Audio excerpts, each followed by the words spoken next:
Aussie dollar climbed more than 80 pips today, recovering from the 3.5-year low of 0.8659, which we saw on Friday. Now I have Sebastien Galy from Societe Generale in New York on the line to share with us his predictions. So Sebastien, you believe we will see the Aussie fall to 0.85 in 1 month's time. Now can you tell us your reasons for this target?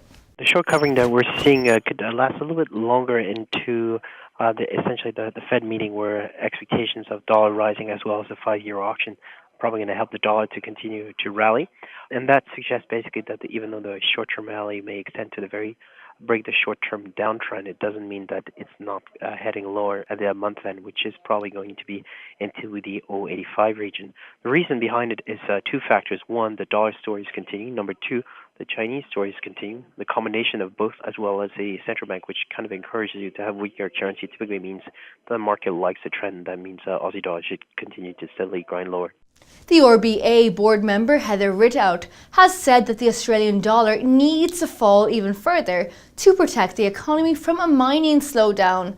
Now, Sebastien, looking at your targets, you see the Aussie depreciating to 0.83 in the short term.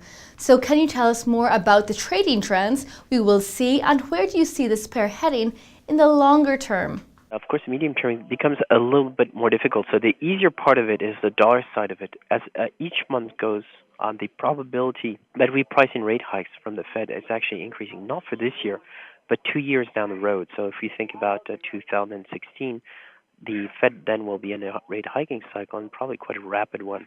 And as we head month after month, since the FX trades with essentially 2 year ahead, we'll be basically going into the zone where we are in a rapid hiking cycle, and that typically means some dollar strength. Now, Mrs. Yellen this week will try to fight that back maybe a little bit, but he doesn't have much of a choice since the business cycle in the U.S. is starting to normalize. And the outcome of that is that dollars should be strong, particularly against commodity currencies, because they have the double effect of the dollar on one side, and they're producers of commodities, so the dollar will hit the commodity side also. And then, of course, you have a link to China. So then we have the story, which is quite well known in the case of the RBA. RBA is trying to stay on hold. Of course, there's a bit of an issue with imported inflation as its currency weakens. But the theme of a difficult performance coming from the Chinese economy probably will continue to percolate.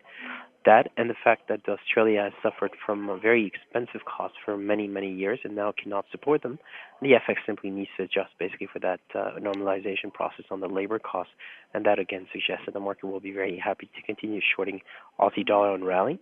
Trading strategy is probably to trade Aussie dollar as a band. Basically, when people get overexcited, you sell it. Same way when they're very bearish, you want to buy it back. And that to me suggests that a move significantly below the 0.85 region, probably 0.83 and below. Looking to year end, we will look for a break below 0.80 and probably settling down the region of 0.75. Sebastien, thank you very much. Well, viewers, do stay tuned as we have plenty more interviews coming your way. See you soon.